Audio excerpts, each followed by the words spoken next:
ยวก็ใช่นี่พี่น้องเนาะ น่ะจะได้น่ะ ตรังนะโอ้ผู้พี่น้องอันนั้นก็หลายจะเงียนห้องใด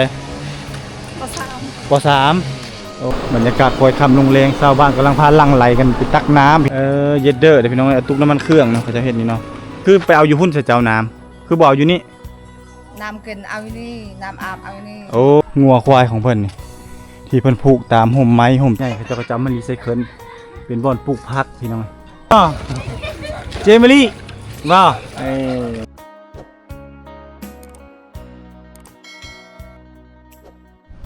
บ้านสวึเมืองน้องแขวงสวรรณเขตพี่น้องนี่คือเส้นทางเดินทางไปหาแก่งอลองแล้วก็เข้าไปที่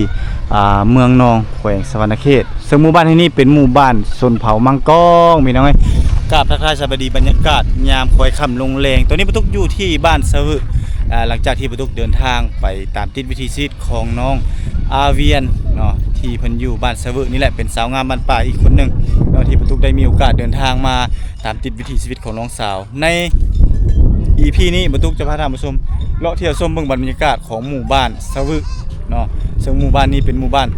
ชนเผ่ามังกรเนาะเป็นหมู่บ้านที่มีวิถีชีวิตแบบดั้งเดิมปูพานเลยนะแต่ละหลังคาเท่านั้นจะมีการตำสิ้นทอผ้าเนาะซึ่งเขาเจ้าตำเองนุ่งเองเนาะโดยจะมีสิ้นมุกแล้วก็สิ้นจกพี่น้องเนาะนี่คือเส้นทางเดินทางไปหาบ้านตะลิงมาจากบ้านสวึไกลหุงเฮียนมาก็เลี้ยวขวาหน่อยหนึ่งประมาณ10 เมตรหา20 เมตรได้เนาะก็จะมาหอนี่เลี้ยวขวานี่ไปหาสวึเดินทางเข้าไปนี่ก็บ่ไกลพี่น้องเนาะประมาณได้อยู่ประมาณ5 กิโลเมตรก็จะฮอดบ้านตะลิงพี่น้องเอ้ยตัวนี้เนาะแล้วก็แยกเข้าไปนี่ซื้อเลยก็จะเป็นบ้านหมู่บ้านสวึเลยเนาะบ้านสวึนี่น่าจะประมาณ100 หลักร้อยกว่าหลังคาพุ่นล่ะพี่น้องเนาะนี่เป็นหมู่บ้านเรียงรายตาม2ฝั่งทางเนาะหมู่บ้านเพิ่นนี่ก็จะเป็นหมู่บ้านยาวๆขึ้นไปทางด้านเทิงนะก็จะเป็นโรงเรียนเนาะบรรยากาศยามค่อยค่ำลงแรงเดี๋ยวจะพาท่านผู้ชมเลาะเก็บเอาภาพบรรยากาศหมู่บ้านในโซนบทมาฝากมาต้อนเนาะนี่หลังจากที่เขาเจ้ากลับมาจากเฮ็ดเวียกเฮ็ดงานเนาะก็จะพากันมานั่งร่วมกันซุ่มแซวกันพี่น้องเอ้ยนี่แล้วก็จะมีสัตว์เลี้ยงโดยเฉพาะเป็นงัวควายเนาะบรรยากาศยามนี่วิถีชีวิตยามนี่ก็ถือว่าเรียบง่ายเนาะในประมาณเดือน5 เดือน 6ผ่านมาเขาเจ้าจะพากันเฮ็ดยางโบงแถวนี้จะเป็นยางโบงที่ชาวบ้านพากันเฮ็ดเอาเปลือกมันไปขายแล้วก็เอานี่แหละไม้นี่มันมาเป็นฟืนบ้านชวนเฮ็ดอีหยังเอาตรังปลายเลียวเลยสีเข้าก็มันช่างคือตั้งเตอโดยโอ้เพิ่นกำลังสีเข้าเนาะนี่มีองค์สีแล้วเนาะบ่ได้ต่ำเลยเนาะอันนี้เนาะตั้งที่ตั้งมีแต่เปิดตรึ้นแล้วเนาะนี่ตะกอนแล้วแบบนี้เนาะนี่ตัวนี้ตำพี่น้องไงมือใดไฟดับแล้วเป็นตำเนาะปัดอุยเลยนี้กรอเนาะเนื้อกันจะดังมันช่างอะไรมันมาดังบิเลยนี่พี่น้องอันนี้คือข้าวที่เพิ่นอันนี้โอ้โดยเนี่ยมันได้อันนี้คือน่ะเนี่ยอันนี้ได้แค่น่ะได้ก็ชายโอ้ใช่หมูดุดแล้วนี่พี่น้องได้ก็ชายเดี๋ยวก็ใช่นี่พี่น้องเนาะน่ะจะได้น่ะตรังนะต่างคนต่างบ่ฮู้กับฮู้น้อยๆพี่น้องเอ้ยอยู่ดีมีแฮงเด้อมันชวนเด้อมันชวนเด้อได้พี่น้องนี่แหละเป็นหมู่บ้านในชนบทเนาะที่มีโอกาสเดินทางมาโอ้ทางนี้กำลังพากันเฮ็ดอีสังเนาะโอ้ไม้ขยุงบ่แม่นเนาะคิดว่าไม้ขยุงเป็นเกณฑ์คักแน่กำลังสิพากันเฮ็ดอีสังนี่เฮ็ดเถียงเฮ็ดเอาเพิ่นแน่โอ้เฮ็ดคอกเบ้เฮือนเบ้เนาะโอ้สบายเอ้ยว้าวนี่พี่น้องเพิ่นเอาไม้นี่เกณฑ์มันคือสิคักเนาะนี่ถือว่าเลี้ยงเบ้เนาะบ้านนี่เนาะเลี้ยงเบ้เลี้ยงหมูเลี้ยงเป็ดเลี้ยงไก่เลี้ยงงัวเลี้ยงควายเนาะโอ้อุดมสมบูรณ์ในบ้านนี่ได้พี่น้องเลยนี่บ้านเพิ่นก็เป็นบ้านใหญ่พี่น้องปลูกเรียนยาวๆไปจังซี่เนาะแล้วก็เป็นบ้านบ้านไม้เนาะเป็นบ้านไม้ที่เน้นหนาถาวรได้หมู่บ้านเพิ่นนี่ก็จะปลูกอยู่ตามสันภูเนินภูเนาะวิถีชีวิตแบบเรียบง่ายดั้งเดิม บรรยากาศยามค่อยค่ำลงแรงพาท่านผู้ชมเลาะเที่ยวชมเมืองบรรยากาศวิถีชีวิตเนาะแต่ว่าวิถีชีวิตก็บ่ค่อยเห็นดอกเนื่องจากว่าเขาเจ้ามีโรงสีแล้วเขาเจ้าก็จะสีเข้าเอาเนาะอันนี้โหควายหลายได้พอเท่านี้ได้โอ้ตะแกรงนี่ซุยเนาะ โปนลำแม่นบ่ ปูนลำ พี่น้องนี่โอ้ผู้พี่น้องอันนั้นก็หลายเนาะเพิ่นมีควายเตรี้ยเนาะ เที่ย โอ้อันเนี้ยไปเลี้ยงอยู่หน้าพุ่นบ่ บ่ได้อยู่ให้เราอยู่เราให้เลย แบบให้ลูกให้หลานไปเลี้ยงเนาะ เจ้า เอาเข้าไปกินอยู่พุ่น นั่น ตอนแรกแล้วไล่รับมา เออ นี่พี่น้องอันนี้คือเปรียบเหมือนอันนี้นี่ธนาคารนั่นนี่เลย ธนาคารในชนบทได้นี่ได้ แม่น แม่นบ่ แม่นแล้ว เพราะว่าตีราคาได้เลยนี่ตัวเท่าไรพี่น้องเนาะ สมมุติว่ามีเวียกมีงานนี่แก้วดอง2ชั้นลูกชายเอาเมียบ่จังซี่เนาะเพิ่นก็สิได้ขายควายเพิ่นนี่แหละไปแต่งเมียให้ลูกชาย แม่น แบบนั้นได้พี่น้องเอ้ยวิถีชีวิตของเขาเจ้าในเขตนี่เขาเจ้าเลี้ยงไว้นี่บ่แม่นเลี้ยงเพื่อตัวอื่นนะเลี้ยงไว้เพื่อยามจำเป็นยามมีเวียกมีงานยามมีดองบ่เนาะหรือว่าเวียกงานละปอกงานละปืบอย่างต่างๆเขาเจ้าก็จะใช้ตัวนี้แก้ไขเนาะแบบเรียบง่ายแบบธรรมดาโดยที่ว่าเฮาบ่ต้องไปฝากเงินในธนาคารเนาะเขาเจ้าเลี้ยงเอานี่เลย อันนี้คือธนาคารตีราคามูลค่าได้เลยว่าตัวเท่าไหร่เนาะตัวใหญ่สุดๆนี่ประมาณเท่าไหร่เพราะนี่ซ้ำตัวนี้ราคามันนี่13 ล้าน โอ้ประมาณ13ล้านเนาะนี่พี่น้อง13ล้านซ้ำนี่คันมันหมดเทิกแพงอีหลีคักๆนี่บ่ต่ำกว่า15ล้านเนาะพ่อเนาะ เจ้าประมาณนั่นแหละแต่ส่วนหลายบ่ค่อยได้ขายแม่นบ่พ่อโอ้เพิ่นสิเลี้ยงไว้จังซี่ขอบใจเด้อพ่อเด้อนี่พี่น้องอันนี้คือสัตว์เลี้ยงของเพิ่นเนาะแต่ละหลังคาเฮือนแต่ละครอบครัวนี่จะมีสัตว์เลี้ยงตัวนี้เนาะเด้ผู้มีงัวผู้มีควายนี่อันนี้ก็งัวตัวนี้เนาะจะเป็นคอกงัวเด้แต่ว่าคอกงัวนี่ส่วนหลายนี่เนาะอันนี้สิเป็นแบบรุ่นเก่าอยู่แต่ว่าก็จะบ่ค่อยนิยมใช้ก็สิมีบางอันนั้นบางครอบครัวหรือว่าบางนะเขาจะยังใช้อยู่แต่ว่าของแท้ก็คือสิเป็นตัวนั้นเนาะตัวนั้นคือของแท้เพราะว่าเป็นไม้รุ่นเก่าที่เขาเจ้าเจาะเอาทากเอาและมาเฮ็ดเป็นกระโหลกงัวเนาะการที่เขาเจ้ามัดใส่ขึ้นจังซี่ก็คือสิฮู้แนะนำกันหลายๆคนก็คือเพื่อเวลาเฮาไปเลี้ยงงัวเลี้ยงควายเฮาจึงฮู้ว่างัวควายเฮามันไปฮอดใส่แล้วก็ชื่อเสียงมักกะลงพร้อมได้เนาะเจ้าของสิเป็นคนชื่อ ชื่อเสียงมักกะลงหั่นน่ะว่ามันดังอยู่ไสมันแม่นบ่งัวควายเฮาประมาณนี้พี่น้องอันนี้ก็เป็นจุดหนึ่งจุดที่เขาเจ้ามาผูกงัวผูกควายใส่นะเขาเจ้าก็บางคนก็จะเฮ็ดโคบางคนก็บ่ได้เฮ็ดโคเนื่องจากว่ามันอยู่ตามป่าตามดงตามธรรมชาติเนาะอันนี้พามาเบิ่งสัตว์เลี้ยงโดยเฉพาะพี่น้องนี่เขาจะผูกอยู่หลังบ้านเนาะนี่บ่ได้มีอีหยังอาศัยต้นไม้ใบหญ้านี่แหละเนาะเอาต้นไม้ใบหญ้านี่เป็นห่มกำบังนี่อันนี้คือควายของเพิ่นนี่แหละบรรยากาศพาท่านผู้ชมมาเบิ่งเนาะแต่ละหลังคาเฮือนเนี่ยเขาจะมีทรัพย์ในดินสินในน้ำหรือว่ามีธนาคารของแท้ได้พี่น้องเด้ตัวนี้ก็มีควายสัตว์เลี้ยงจะอยู่ข้างนี้เนาะไปเราจะขึ้นไปข้างนี้แต่ว่าสังเกตว่าแต่ละหลังคาเฮือนเขาจะก็เริ่มเฮ็ดอันนั้นแหละเนาะเริ่มเฮ็ดบอนวิดส่วมท้ายโอ้มาแต่ให้แล้วไปตักน้ำอีกเนาะนี่พี่น้องคนหลายบ่ตักน้ำอยู่นะหลายบ่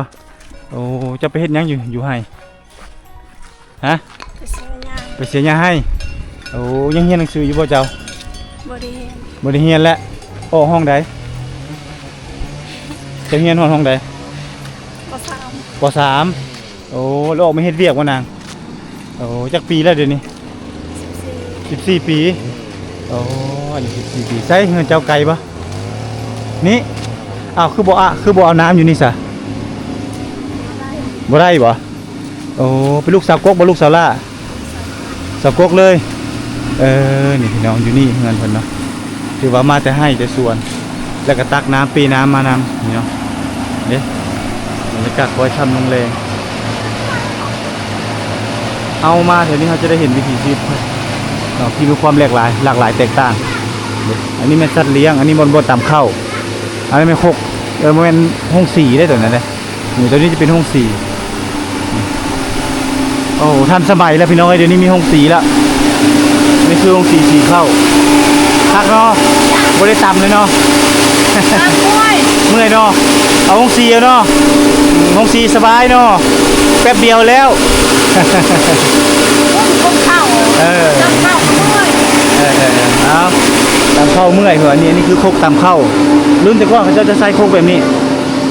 เนาะในการตำเข้าตำน้ำเด้ทางนี้ก็มีคือกันเนาะนี่เป็นโซลาร์เซลล์เป็นอย่างต่างๆเนาะนี่โซลาร์เซลล์อยู่ทางด้านนี้นี่ตัวนี้เป็นโคกตำเข้าของชาวบ้านเพื่อนอันนี้คือไม้ที่เอาไปทุกสัมภาษณ์ในคลิปก่อนที่เขาจะเอามาเฮ็ดข้าวหมักเตงเนาะบ้านก็จะยาวๆเนาะยาวๆลงไปทางด้านในพี่บ้านสะวึพี่น้องเป็นบ้านไม้บูฮานก็แล้วก็มีไฟฟ้า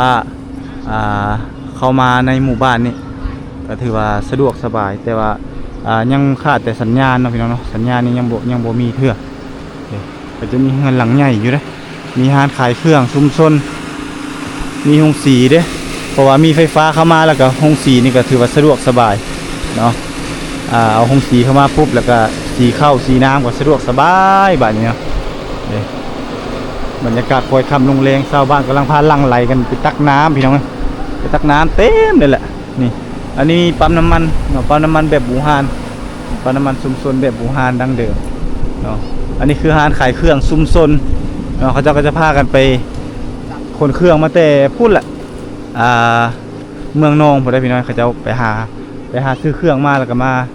มาขายอยู่ในเขตชนบทหรือว่าเทพชนบทก็สิประมาณนี้อันนี้แม่กำลังสิไปตักน้ำเลยเนาะไปเย็ดเด้อบ่ไปเย็ดเด้อเย็ดเ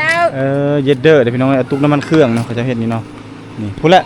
บ่มาตุกพาไปพูดละลงลุ่มๆพูดละเนาะนี่บ้านนี่ก็จะยาวๆเข้าไปทางด้านในพุ่นเนาะบรรยากาศดีกว้างขวางพี่น้องเด้นี่อันนี้คือหมู่บ้านในชนบทเนาะบ้านสะวึทางด้านนี้ก็จะเป็นผู้ไปหอพุ่นได้เบิ่งเฮาสิเลาะไปทางด้านที่เฮาสิไปเบิ่งบ่อนเขาเจ้าสมใส่น้ำบ่อนที่น้องอาเบียนพาเฮาไปเนาะน้องอาเบียนจะอยู่ทางด้านพี่แต่เฮายัง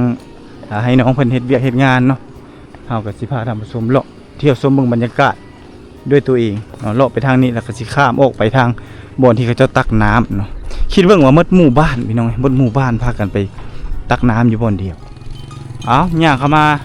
อีกโซนหนึ่งพี่น้องโซนหนึ่งของหมู่บ้านเป็นเฮือนใหญ่แน่นหนาถาวรเลยทางด้านนี้เนาะนี่ทางด้านใต้ถุนบ้านก็จะมีบ่อนตั้มสินทอผ้าเนาะเฮือนก็จะปุกตามสันภูเนินภูเนาะดุดแล้วก็ปั๊บคุดแล้วก็ปุกป้ายเนาะขึ้นตามสันภูเสาไฟก็จะเข้าไปแต่ละหลังคาเฮือนแต่ละเฮือนก็จะมีซอยมีทางเนาะมีสัตว์เลี้ยงที่เขาจะเอามาผูกมาอย่างเดี๋ยวประตูจะไปทางด้านนี้แล้วก็โชคทางพุ่นเลย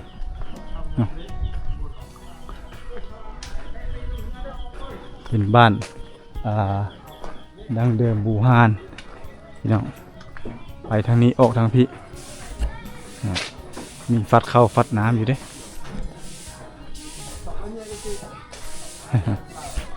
คักเนาะวิถีชีวิตหมู่บ้านเพิ่นในชนบทออกพี่เลยก็ได้ออกไปพี่เลยก็ได้บ่ได้เนาะมาแต่ให้เลยเนาะสำนี้เนาะ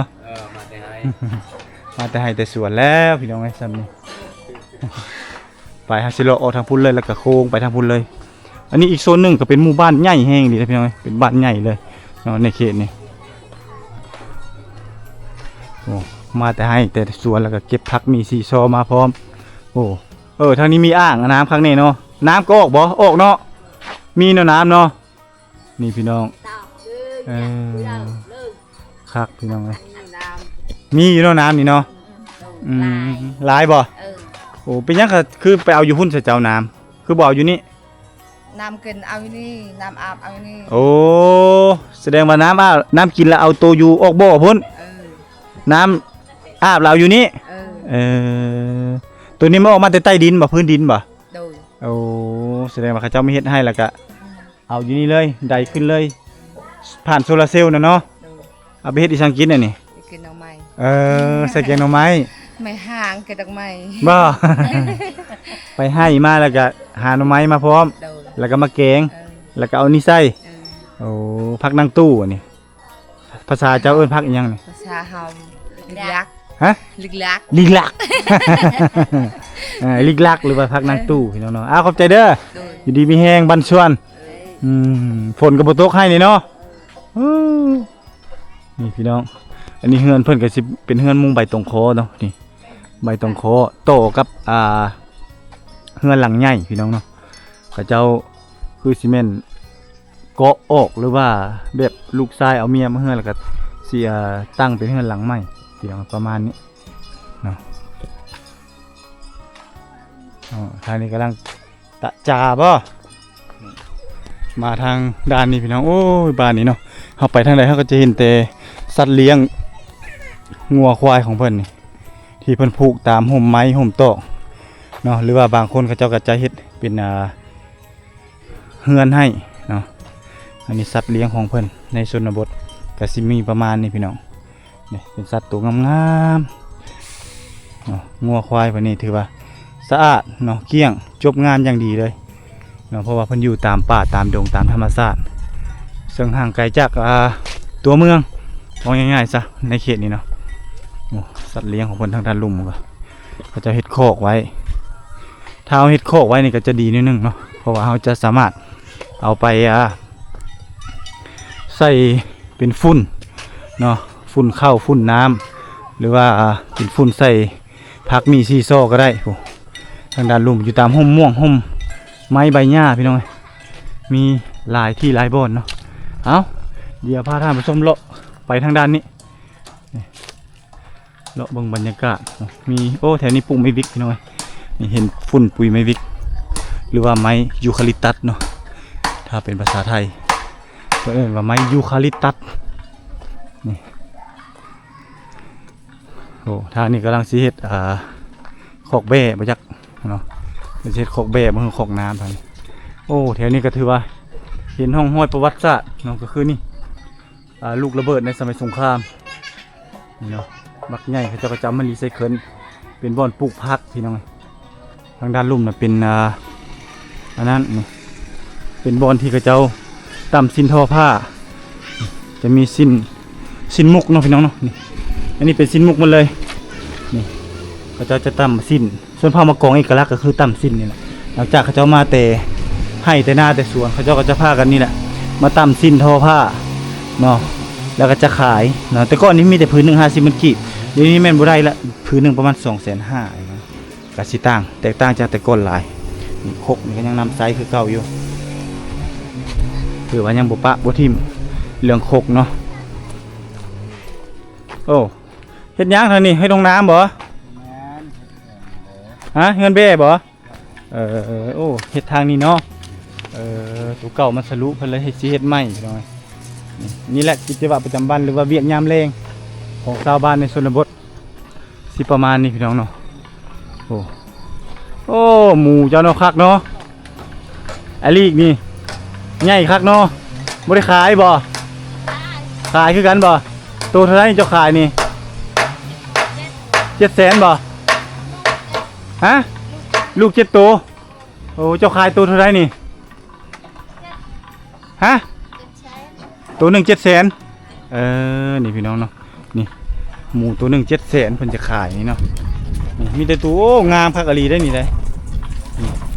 ถือว่าบ่ธรรมดาได้นี่โอ้บ่กล้าเข้าใกล้เด้ออู้นี่ญาติมัน เอานี่คันไผอยากได้หมูไปเลี้ยงเนาะนี่ตัวงามๆเลยตัวหนึ่ง700,000พี่น้องเอ้ยก็ละสิเกลือบ่นี่ฮะก็ละสิเกลือหมูบ่เจมารีบกล้าไปพี่น้องย่าน ย่านมันครบ หมู่บ้านเพิ่นก็สิเป็นอันนี้พี่น้องนี่จะปลูกตามสันภู อยู่ตามป่าตามดงตามธรรมชาติที่สวยงามเนาะเป็นหมู่บ้านมักใหญ่แล้วก็แสดงถึงความสามัคคีแสดงถึงความดุมั่นขยันเพียรเฮือนแต่ละหลังนี้จะเป็นเฮือนไม้เนาะเป็นเฮือนไม้หมดทุกหลังเลยโอ้อันนี้เฮาบ่เคยเห็นนะสิพาท่านผู้ชมมาเบิ่งก่อนดูสิแม่นแต่สมัยสงครามเพิ่นตัวเนี้ยนี่อันนี้เฮาบ่ฮู้ว่าแม่นอีสังโอ้นี่เฮาบ่ฮู้ว่าแม่นอีสังนี่พี่น้องอันนี้คือสิแม่นแต่สมัยสงครามไผฮู้ก็บอกมาได้เนาะนี่เนาะที่เขาเจ้าใส่อาหารบ่ใส่ลูกปืนบ่ใส่อีหยังก็บ่ฮู้นี่มันมีอยู่2บอกซ้ำกันนั่นแหละเขาจะมาสั่นนี่แต่มันเป็นโยมตัวนี้เนาะตัวนี้เป็นโยมนี่อันนี้ก็น่าสิแม่นเป็นลูกตีนของตีนรถตัวเขาจะใส่ตีนรถนะเนาะประกอบใส่อยู่นะแต่ว่าเฮาบ่ฮู้ว่าแม่นอีสังเนาะเป็นชิ้นส่วนเขาสิว่าอะไรก็ได้เป็นชิ้นส่วนของรถในสมัยแต่ก่อนบ้านเพิ่นก็พักนะพี่น้องเนาะยาวไปแบบนี้อาจอ ทหารเนาะนี่จะมี2จุดพี่น้องเนาะนี่ลงมาทางด้านลุ่มจุดนี้ก็เป็นจุดที่เขาจะเอาน้ำเหมือนกันโตออกมาแต่ว่ามันโบแห้งตัวนี้เนาะจุดนี้จะเป็นจุดแห้งจะอยู่ทางด้านนี้เนาะเอาแล้วไปใช้แล้วนั่น ปุ๊บแล้วพี่น้องเอ้ยพูนโอ้เข้าใกล้บ่ได้เนาะเพราะว่ามีเด็กน้อยเพิ่นกำลังแก้เครื่องอาบน้ำอยู่พามาเบิ่งประมาณนี้พี่น้องเนาะพามาเบิ่งวิถีชีวิตของเขาเจ้าประมาณนี้สิงเลยไปเลยเตะเลยเฮ็ด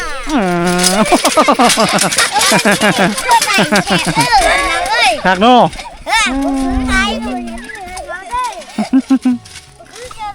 นี่ท่านนี้กำลังเกลือหมูพี่น้องเนาะ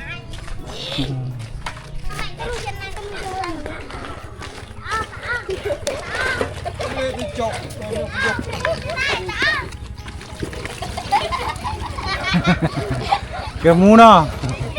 เจมิลี่ว่าหักเนาะหมูลายเนาะน้องน้อยเนาะพี่น้องเนาะที่ว่าในวันว่างๆเนาะบ่ได้เข้าโรงเรียนบรรยากาศยามแรงเราก็จะเห็นวิถีชีวิตของเพิ่นกำลังเกลือหมูอันนี้คือวิถีชีวิตของน้องน้อยในชนบทเขาเจ้าจะหูหน้าเวียกของเขาเจ้าหูหน้าที่เวียกงานในการเกลือหมูหุงข้าวล้างถ้วยเด้อันนี้คือวิถีชีวิตแบบแท้จริงแสดงถึงความกตัญญูรู้บุญคุณของน้องน้อยในเขตชนบทเจ้าเลี้ยงหมูเลี้ยงเป็ดเลี้ยงไก่เราตุกก็เคยผ่านจุดนี้มาตอนแม่เพิ่นกำลังเลี้ยงเป็ดเลี้ยงไก่สมัยแต่ก่อน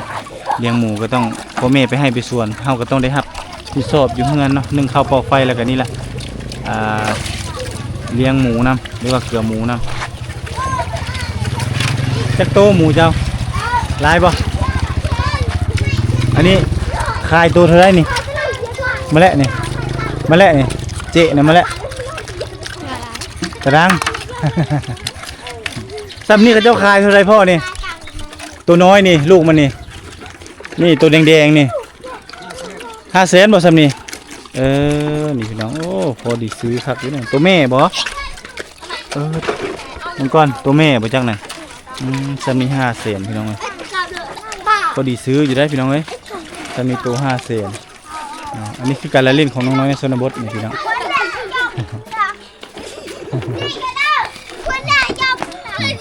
พากันมาเลาะลิ้นเนาะมาลิ้นนำกันบรรยากาศยามพลอยคำยังแรงแสดงถึงวิถีชีวิตแบบพื้นบ้านดั้งเดิมแท้ๆเนาะที่มีโอกาสเดินทางมาเที่ยวมาชมแล้วก็เก็บเอาภาพบรรยากาศมาฝากมาต้อนอันนี้คือซีเมนต์เขตลักหมายพี่น้องเนาะเขตลักหมายที่เขาจะมาหมายเขตป่าสงวนหรือว่าเขตป่าห่วงห้ามเนาะแล้วก็เขตป่าส้มไซพร้อมนี่เนาะเขาจะมาหมายไว้เขตป่าส้มไซของบ้านเนาะเพื่อบ่ให้ชาวบ้านทางป่าสะทรายหรือว่าทางป่าเลื่อนลอยในเขตบริเวณพื้นที่ภูเขาเนาะของหมู่บ้านนี้โอเคท่านผู้ชมเนาะอันนี้ก็คือคลิปรูปภาพบรรยากาศที่พวกทุกได้มีโอกาสเดินทางมาเก็บเอารูปภาพบรรยากาศทางบ้านสวึเมืองนองแขวงสวรรณเขตซึ่งหมู่บ้านแห่งนี้เป็นหมู่บ้านชนเผ่ามังกรเนาะเป็นหมู่บ้านดั้งเดิมบูฮานที่โดนเถื่อเนาะโดนนานมาแล้วที่พวกทุกได้ บ่ได้เดินทางมาแล้วก็มื้อนี้ได้มีโอกาสเดินทางมาแล้วก็ได้เดินทางมาเก็บเอารูปภาพบรรยากาศวิถีชีวิตของเจ้าอยู่ในเขตชนบทนี้ให้ท่านผู้ชมได้ติดตามรับชมหมู่บ้านแห่งนี้ก็เป็นหมู่บ้านดั้งเดิมนะส่วนใหญ่จะเป็นเฮือนเป็นเฮือนไม้ซึ่งแสดงถึงความมุ่งมั่นขยันเพียรเนาะเพราะว่าเขาเจ้านี่มีเฮือนที่แน่นหนาถาวรแล้วก็เลี้ยงหมูเฮ็ดเป็ดไก่เนาะรวมถึงสัตว์น้อยสัตว์ใหญ่ก็เป็นแบ้งัวควายเนาะแสดงถึงความมุ่งมั่นขยันเพียรแท้แต่ละหลังคาเฮือนนี่มีหมดอย่างบ่มีระดับถ้าสัตว์ใหญ่งัวเนาะประมาณ3ตัว5ตัว6ตัวขึ้นเมื่อพี่น้องเนาะอันนี้คือวิถีชีวิตของชาวบ้านในเขตชนบทที่บรรทุกได้มีโอกาสเดินทางมาเก็บเอาภาพบรรยากาศมาฝากมาตอนท่านผู้ชมพบกันใหม่ในคลิปหน้าท่านผู้ชมสำหรับคลิปนี้บรรทุกขอลาท่านผู้ชมไปก่อนสบายดี